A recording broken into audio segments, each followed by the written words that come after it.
fait qui, très vraisemblablement, quand même, devrait être l'auto-proclamé maréchal Haftar, comme vous l'avez présenté. Le fait que les États-Unis s'opposent à ce que l'on oublie la question vient être un signal supplémentaire de la direction vers laquelle on doit regarder cela. Et donc on peut plus penser à une bavure qui risque de coûter cher parce que quand même on ne peut pas aujourd'hui cacher la vérité très longtemps et que les responsabilités seront établies.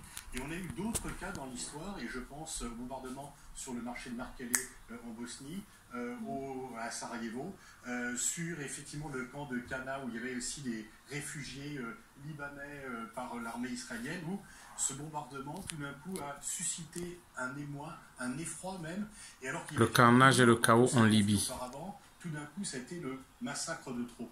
Et l'opinion publique et les grandes puissances qui s'accommodaient ou fermaient les yeux, tout d'un coup se disent « Ah ben non, là, on ne peut plus supporter cela ». Et donc, on peut penser que c'est peut-être là, alors que la Libye s'engouffre dans l'enfer depuis déjà très longtemps, que des horreurs, ils sont contre les réfugiés, contre les migrants, ils sont le lot... Mais qui a fait ça? C'est vous? L'esclavage.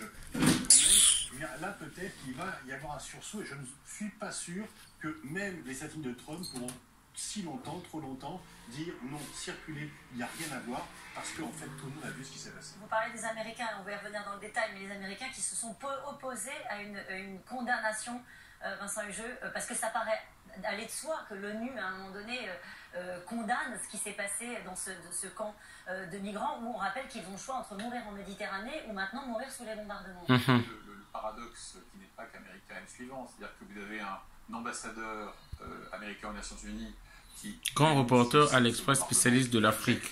Les spécialistes en question, n'importe quoi. Les dictionnaires, des hyperboles et des synonymes dans ces cas-là. Et vous avez par ailleurs une entrave explicite à l'adoption simplement d'une déclaration unanime. C'est pas grand-chose.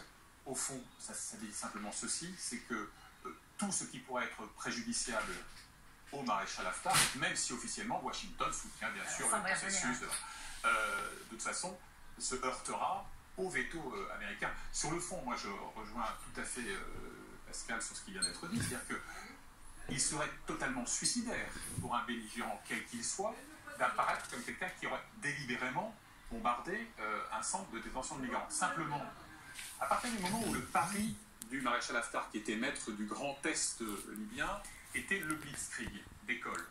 L'offensive éclair. Il échoue, puisqu'il se heurte à des résistances inattendues. Dès lors qu'on s'installait non plus dans une logique donc de blitzkrieg, dans une logique de siège, compte tenu du terrain, du tissu urbain, de la présence de 60 centres de détention officiels. Je ne parle même pas... 60 centres de détention, des Noirs. Tripoli, il est statistiquement inévitable qu'il y ait des effets collatéraux. On a là des armées qui ne se battent pas au tromblon. Ils ont des blindés des deux côtés et ils ont des avions de chasse des deux côtés. Et depuis lundi, Haftar avait annoncé que, ayant épuisé, je le cite, les moyens traditionnels de la belligérance, il allait lancer une campagne intensive de bombardement. Autour des 5 hangars de Tadjoura, donc le lieu où a eu lieu ce carnage, vous avez plusieurs ateliers d'armement, camps de base. Et d'ailleurs, Tadjoura lui-même est un ancien camp militaire et le Haut Commissariat pour les réfugiés demande depuis des mois sa fermeture pour cette raison. Il y a une imbrication dans le tissu urbain qui fait qu'inévitablement il y aura d'autres massacres. Ça devait arriver et il y en aura d'autres. Vous êtes d'accord avec ça, Agnès Levallois? Il faudrait juste qu'à un moment donné, si l'un d'entre vous peut s'en charger, juste nous faire un état des lieux des forces en présence, parce qu'on va parler beaucoup du maréchal Haftar et du gouvernement de Tripoli. C'est entre les deux que ça se joue. Oui, c'est-à-dire qu'on a effectivement deux autorités en Libye. Alors, plus que ça, mais on va résumer à deux autorités. Il y a l'autorité officielle reconnue par la communauté internationale, incarnée par Sarraj, qui est donc basé à Tripoli. Et on a de l'autre côté du pays, on a le maréchal Haftar, qui s'est donc autoproclamé et qui a décidé... Soutenu par la France et les États-Unis. Et qui devait aller prendre Tripoli, puisqu'il ne reconnaît pas le gouvernement internationalement reconnu de Sarraj, d'où l'offensive qu'il a lancée depuis début avril pour prendre Tripoli. Et effectivement, il pensait pouvoir prendre cette ville en quelques jours. Or, Agnès Levallois, spécialiste du Moyen-Orient, maître de recherche à la Fondation pour la recherche stratégique. Et donc, on a le sentiment avec ce bombardement, alors est-ce qu'il a voulu attaquer un centre de migrants ou autre? On voit en tous les cas qu'il a voulu lancer une opération importante pour voir aussi comment la communauté internationale allait réagir Et on peut quand même se dire, d'une certaine manière, que Haftar peut se dire aujourd'hui, je n'ai pas été désigné officiellement comme le responsable, et donc la communauté internationale ne bougera pas comme elle n'a pas bougé sur d'autres terrains dans la région que l'on a connue, et je pense en particulier à la Syrie. Et donc Haftar peut se dire que, pour le moment, en tous les cas, même s'il a fait le massacre de trop ou le bombardement de trop, il n'est pas impossible qu'il se sente finalement relativement tranquille ce soir, même s'il va y avoir des conséquences de ce massacre, et de se dire, les Américains ne m'ont pas désigné, et les Américains refusent de signer cette déclaration à l'ONU. Donc finalement, je m'en sors très bien.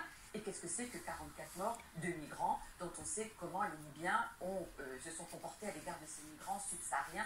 44 migrants, c'est rien. Ah, Seigneur, les Noirs ne valent rien. Qui est à Tripoli, et le maréchal Haftar qui essaye à tout prix d'être le nouvel homme fort, reconnu comme tel par la communauté internationale. Et la réaction des États-Unis montre qu'effectivement, les États-Unis sont d'une ambivalence pour le moins. Et ce ne sont pas les seuls. Et ce ne sont pas les seuls. Et on va voir tout à l'heure, et c'est intéressant d'en reparler. Jean-Dominique Merchet, sur le massacre de Trot, vous l'avez rappelé, il y a une offensive lancée depuis avril. C'est un pays qui s'enfonce dans le chaos. Ça pourrait être un élément déclenchant pour dire cette fois-ci, ça va trop loin. Oui, c'est possible.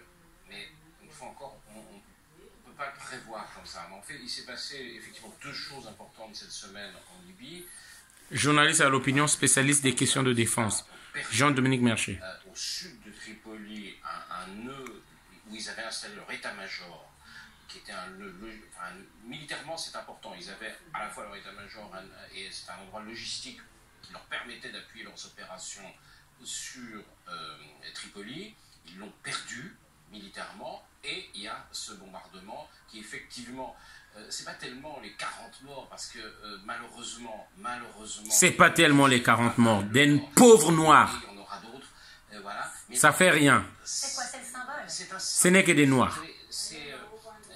Pascal le rappelait, il y a des moments comme ça où il y a le massacre de trop qui fait que les gens se disent bon, on ne peut pas rester. Donc il a perdu une bataille importante cette semaine, et il a ce problème qui est plus quelque chose qui touche les opinions publiques que le rapport de force militaire. Il s'en défend. Non, mais je précise juste pour la forme.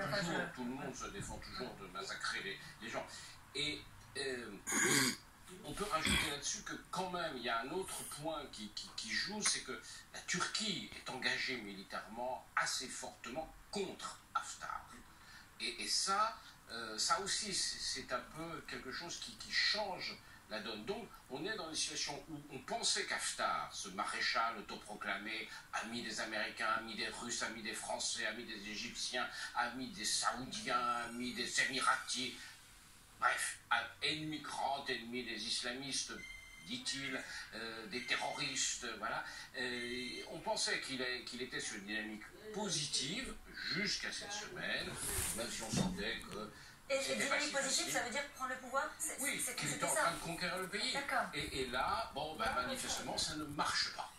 Ça ne marche pas. Il est en situation d'échec. Alors, que c'est pas... Pardon. Vous connaissez la fameuse formule, hein, on sort de l'ambiguïté qu'à ses dépens. Eh bien non. Ici, changement de paradigme, on y reste à ses dépens. Là, il va falloir que chacun se détermine.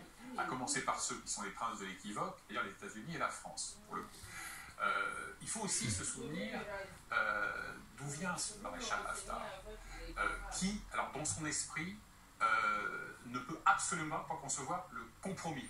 Vincent Hugues. La victoire totale, on dit tout le temps, il n'y a pas de solution militaire. Pour l'instant, il n'y a pas de solution politique non plus, en tout cas à ce stade. Mais les deux belligérants, eux, sont persuadés qu'avec l'aide substantielle de leurs parrains respectifs, ils peuvent faire pencher la balance militaire en leur faveur. Alors, on va reprendre tout ça dans l'ordre de savoir qui soutient qui, parce que vous l'avez bien précisé les uns et les autres.